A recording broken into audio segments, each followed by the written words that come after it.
여러분께서는 지금 김창옥 아나운서가 진행하는 세계는 우리 눈을 듣고 계십니다.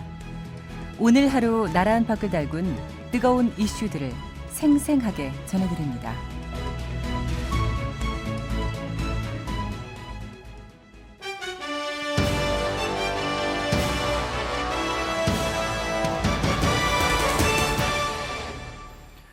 임산부의 사전 동의 없이 수련의들이 분만을 참관하는 것을 두고 그동안 산모의 인권이냐 아니면 의대생이나 수련의들의 수련이 먼저냐 의견이 분분했는데 최근 전주지방법원에서 이 문제로 정신적인 피해를 봤다면서 산모가 병원을 상대로 낸 소송에서 일부 승소 판결을 내렸죠. 그러면서 이 수련의들의 참관 분만 문제가 수면 위로 떠올랐습니다. 이 판결의 영향, 의미 한번 짚어보겠습니다. 의료윤리연구회 전 회장이시면서 의학평론가이신 이명진 원장과 이 문제 나눠봅니다. 안녕하십니까? 네, 안녕하십니까? 네. 의료윤리연구회 전임 회장님이신데 이 단체에서는 이 같은 법원의 판결을 어떻게 보시는지요? 네, 저희들이 그 사회적 어떤 갈등이 있을 때 해결하는 방법이 이제 몇 가지로 볼 수 있는데 하나는 이제 법으로 해결하는 방법이 있고 또 하나는 윤리적으로 해결할 수 있는 방법이 있고 또 하나는 에티켓의 문제로 서로의 신뢰의 문제로 해결할 수 있는 문제가 있습니다. 참 이렇게 이러지도 저러지도 못하는 아주 애매한 사항이 우리에게 주어졌는데 저는 이제 세상의 모든 일이 그렇다고 생각해요. 법으로만 또 다 다스러진다면은 뭐 이렇게 칼같이 이렇게 다 떨어지겠지만 그런 사회는 너무 삭막해질 것 같은 생각이 듭니다. 네. 무엇보다도 의사가 그 환자한테 갖추어야 될 어떤 에티켓의 문제를 잘 지키지 않아서 이렇게 이런 일까지 나오게 됐다고 결과가 나왔다고 생각합니다. 그러니까 지금 이제 법원의 판결을 받기는 했지만은 법까지 가기 전에 예. 환자와 의사 간의 에티켓 신뢰로 먼저 풀었어야 될 문제다 이런 말씀인데요. 그렇습니다. 네. 예. 그런데요, 지금 이제 병원 또는 의학계에서 예. 학생 또는 수련의들의 이 진료 현장, 수술 현장 참관에 대한 지침이나 규정이 없나요? 각 병원별로 또는 그 자체적으로 저거 하는 병원도 있고, 네. 안 하는 병원도 있는지 모르겠는데, 실질적으로 그게 이제 그 의사단체 전체적으로 봤을 때, 통일된 안이 아직은 만들어지지 않은 상태입니다. 네. 예. 그러다 보니까는 이제 대학병원에서는 뭐 당연히 대학병원은 진료기관이면서 교육기관이니까 예. 수련의들한테 그런 현장들을 많이 참관시킨다 하는 것으로 지금까지는 관행적으로 해왔던 모양인 거죠. 그러니까. 예. 네, 예. 네.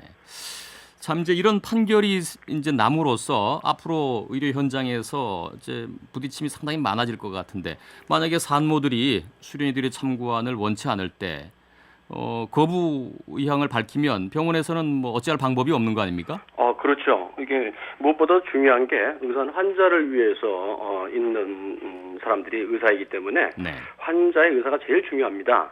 그 환자의 자율성이라고 그러죠. 환자 자기 결정권에 의해서 참관을 거부하면 의사는 참관할 수 없습니다. 절대 시켜서도 안 됩니다. 그거는. 네. 그렇다면은 이게 이제 앞으로는 뭐 대부분의 산모들 물론 설명을 해도 의사 아닌 다른 물론 뭐 수련의긴 하긴 하지만은 이런 사람들이 참관하는 것을 뭐 당연히 꺼릴 텐데요. 그렇게 되면 상당히 이제 여러 가지 문제가 생길 것 같은데 이 사실 산모들이 출산 현장에서 이렇게 이런 참관에 대해서 참 많은 불쾌감과 수치감을 느낀다고 하고 어찌 보면은 뭐 아이 낳는 고통보다 더 크다 이런 얘기도 있던데 실제로 그렇습니까? 네, 충분히 이해가 가는 말씀입니다. 그러니까 뭐 우리가 이제 산모분들의 어떤 그 상황뿐만 아니라 우리가 일상생활하면서도 사전에 어떤 일이 나에게 이야기되거나 양해되지 않은 상태에서 일이 벌어졌을 때 얼마나 불쾌하겠습니까? 네. 그렇기 때문에 산모분들의 그런 불쾌감이나 수치심 이런 것들은 충분히 이해가 가고 또 그걸 갖다 배려해야 됩니다. 인정을 해드려야 됩니다. 네. 또 한편으로 보면 뭐 의학계에서 많이 그런 생각을 가진 분들이 있고 주장도 있습니다만은 어찌됐건 대학병원에 왔을 때는 대학병원이 의료기관이면서 교육을 동시에 병행하는 그 책무가 있다는 것을 인정하는 것 아니겠느냐. 예. 그런데 그렇다면은 거기에 그렇게 강한 거부 의사를 보이는 것은 약간 이해하기 어렵다 하는 그런 주장도 사실은 없지 않고요. 그러면 이제 언제 실습을 시키고 교육을 시켜서 훌륭한 의사를 만들겠느냐 하는 그런 항변도 있는 게 사실이잖아요. 예, 맞습니다.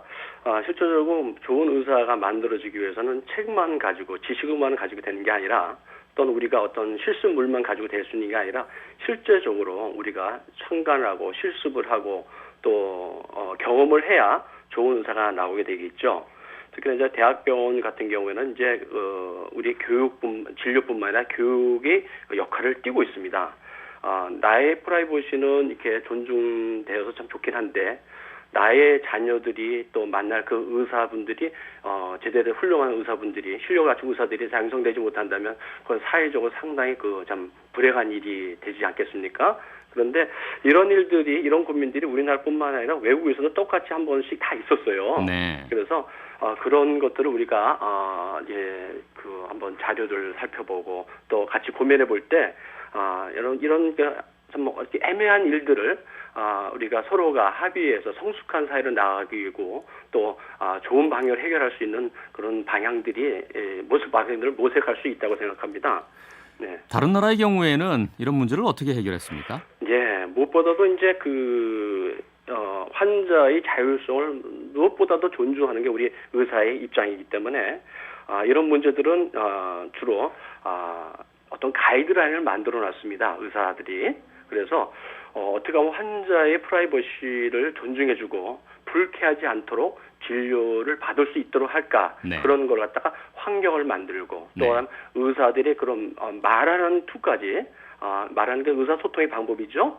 어떻게 하면 정중하게 듣는 환자분이 불쾌하지 않게 받아들일 수 있는가 이런 세련된 언어까지도 이제 이렇게 하라 저렇게 하라 이렇게 정해놓은 그 가이드라인이 있습니다. 그래서 이런 것들을 통해서 의사들을 보수 교육을 통해서 이제 의사단체에서 알려주지요. 네. 그리고 그걸 실천할 수 있도록 체크를 하고 있습니다.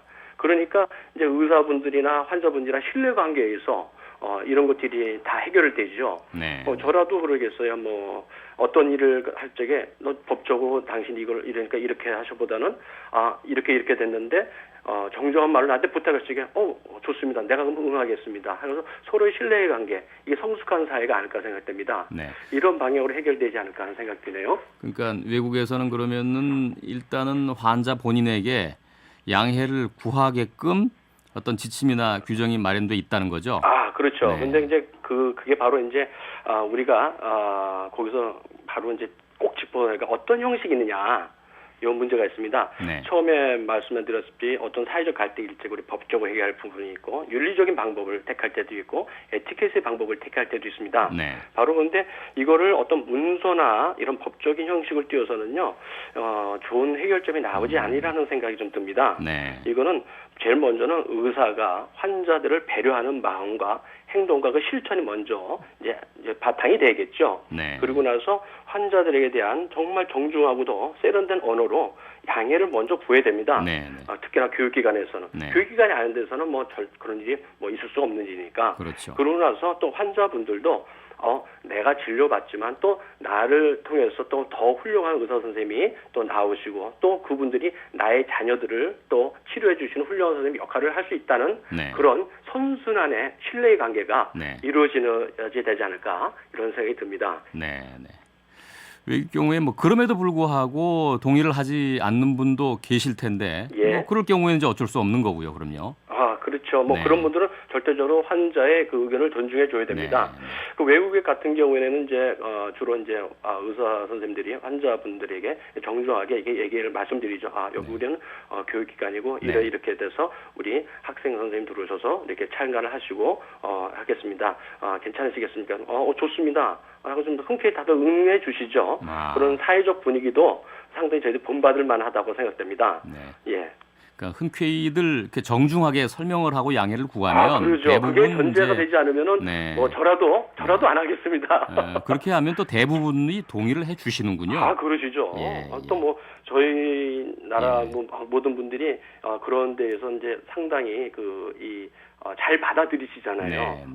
정중할 적에 서로를 배려하는 마음이 참 우리가 성숙한 사회로 또 어려운 문제들을 쉽게 풀어갈 수 있는 네. 그런 통로가 되죠. 네. 그러니까 이제 접근의 기본적인 그 방법은 이제 신뢰를 구축하는 것, 정중하게 양해를 구하는 것이라고 보고 예. 이에 대한 어떤 그 통일된 규칙, 규정 이런 것들은 조속히 마련돼야 되겠군요. 그렇게 생각합니다. 예. 아주 좋은 말씀. 그럼 어디서 마련하나요? 네, 주로 이것들은 외부에서 하는 게 아니라 그 의사들은 전문가 단체 아니겠습니까? 네. 전문가 단체는 전문가 단체답게 이런 걸 스스로 만들고 또 의사회원들에게 교육시키고 네. 그리고 계속 이걸 갖다 업그레이드 시켜가면서 환자들의 고충을 듣고 네. 아주 섬세한 부분까지 연구하고 만들어 가야 됩니다. 네. 그리고 이것들이 이제 교육이 돼야죠. 네. 예, 이런 부분이 아주 중요한 부분이고 이걸 먼저 환자분들이 할 게 아니라 의사분들이 네. 먼저 하셔야 될 부분 같습니다. 알겠습니다. 예, 말씀 잘 들었습니다. 예, 감사합니다. 네. 분만 현장의 의대생이나 수련의의 참관 문제 신뢰로 풀어야 한다는 말씀 들어봤습니다. 의료윤리연구회 전임 회장인 의료평론가 이명진 원장과 얘기 나눴습니다.